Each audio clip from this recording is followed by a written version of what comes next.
3 दिन बाद डिलीवरी वाला फर्टिलाइजर और बीज कृष्णा के घर छोड़ जाता है।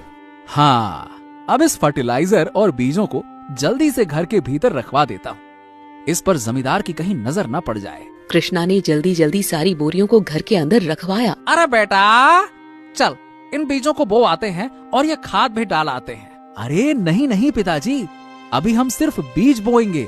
इस खाद को हम रात के अंधेरे में डालेंगे ताकि इस पर जमींदार या उसके आदमियों की नजर ना पड़े।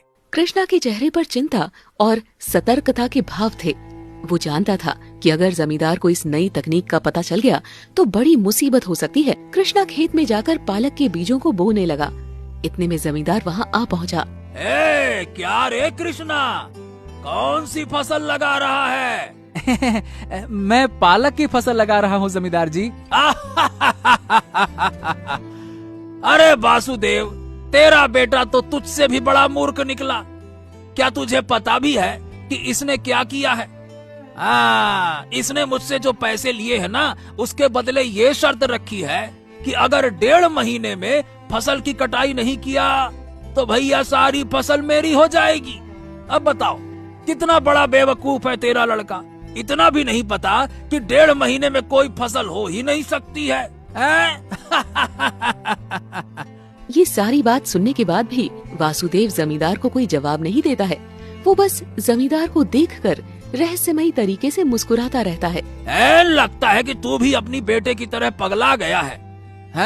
खैर छोड़ो, मुझे तुम जैसों के मुंह ही नहीं लगना है। मैं तो चला भैया। इतना कहकर जमींदार वहाँ से चला जाता है।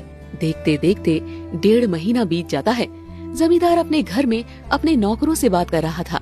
अरे ओ हरिया। जी मालिक। हाँ, आज पूरा 1.5 महीना बीत गया है। एक काम करो, जाओ मुखिया और बाकी गांव वालों को भी वासुदेव की जमीन के पास इकट्ठा कर लो। आज वासुदेव और उसके बेटे कृष्णा का भर भर के मजाक बनाऊंगा। ससुरे कहीं के 1.5 महीने में फसल करने चला था, बड़ा आया। जी मालिक। हरिया जमींदार की आज्ञा मानने के लिए चल पड़ता है। सभी लोग वासुदेव के खेत के पास पहुँचे और फसल को देखकर दंग रह गए। पूरा खेत पालक के सुंदर पत्तों से भरा हुआ था। ये सब कैसे हो गया? इतने कम दिन में इतनी अच्छी पैदावार, ये क्या चक्कर है भाई? मैंने विशेष खाद यानी फर्टिलाइजर का प्रयोग किया था। जमींदार को बड़ा गुस्सा आ रहा था, पर उसने अपने गुस्से को काबू किया। ओहो, वाह वाह वाह वाह, तुम तो बहुत बुद्धिमान हो कृष्णा।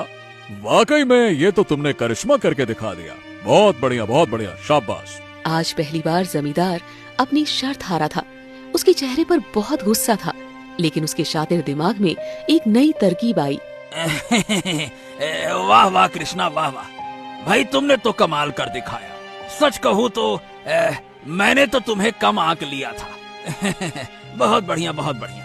जमींदार ने सबके सामने एक नई चाल चली। अब जैसा कि तुम जानते हो कि तुम्हारे खेत को तुम्हारे पिता ने मेरे पास गिरवी रखा है, तो मैं पूरे गांव के सामने तुम्हें एक अवसर देना चाहता हूँ कि अगर तुम मेरी शर्त को पूरा करोगे तो मैं तुम्हारे खेत तुम्हें वापस कर दूंगा और सारा कर्जा भी माफ कर दूंगा।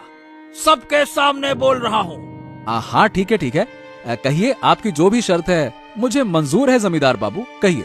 हाँ तो ठीक है, हरिया, वासुदेव और कृष्णा के कागज पर अंगूठा ले ले।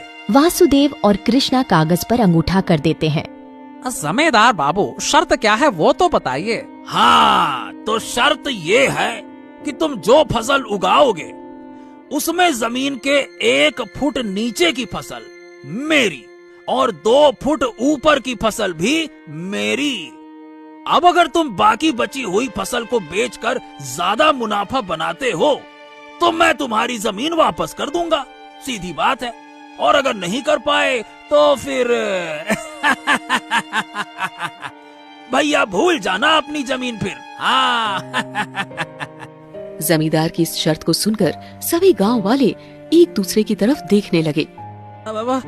है जमींदार बाबू, मेरे बेटे से गलती हो गई, उसे माफ कर दीजिए। ये भला कैसे संभव है कि नीचे और ऊपर की फसल आपकी हो और बाकी पैदावार को बेचकर हम ज्यादा पैसे कमा लें। अरे अरे माफ कर दीजिए और इस शर्त को वापस ले लीजिए, ये तो असंभव शर्त है। नहीं नहीं नहीं नहीं भैया, बिल्कुल नहीं। एक बार तुमने कागज पर अंगूठा लगा दिया तो लगा दिया, अब ये वापस नहीं हो सकता। सोच लो अब। हे भगवान, हम तो बुरी तरह से फंस गए। मैंने जितना सोचा था ये जमींदार तो उससे भी ज्यादा चतुर निकला। अच्छा ठीक है भाई, तो अब तुम लोग फसल की तैयारी करो, मैं चलता हूँ। और हाँ, फसल का समय 5 महीना ही है। इस बार जितना समय चाहिए उतना समय लो। आप सच में बहुत दयालु हैं जमींदार बाबू।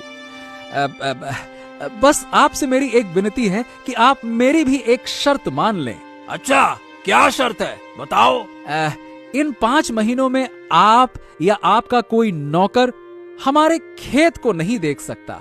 मतलब आप यहाँ 5 महीने तक आएंगे ही नहीं। हाँ हाँ, जरूर जरूर, मैं इस शर्त को मानता हूँ। ठीक है, जैसा तुम कहो।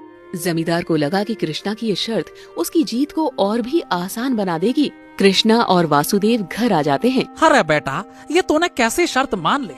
जमीन के भीतर 1 फुट और जमीन के ऊपर 2 फुट। इसके बाद तो हमारे हाथ कुछ बचेगा ही नहीं, तो बेचेंगे क्या?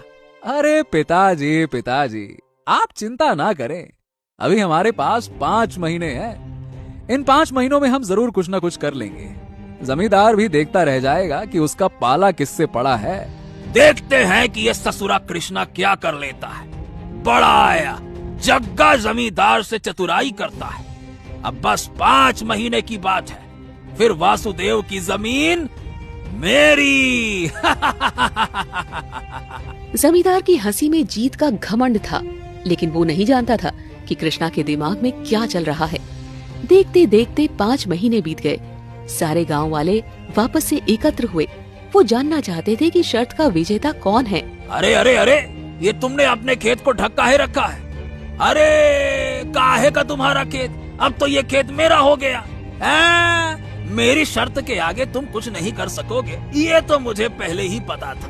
ओ वासुदेव, अब समझ में आया कि अपने बेटे के ऊपर तूने बेकार में ही विश्वास किया। अरे जमींदार बाबू, आप एक बार हमारे खेत को तो देख लीजिए। हो सकता है कि आप जैसा सोच रहे हो वास्तव में उसका उल्टा हो गया हो। हाँ हाँ, ठीक है ठीक है, इस पर्दे को हटाओ। अब हम सबको देखने दो कि शर्त का विजेता कौन है। जी मुखिया जी, जी मैं अभी हटाता हूँ। कृष्णा फसल पर से पर्दे को हटाता है। सभी गांव वालों को एक अद्भुत दृश्य दिखाई देता है।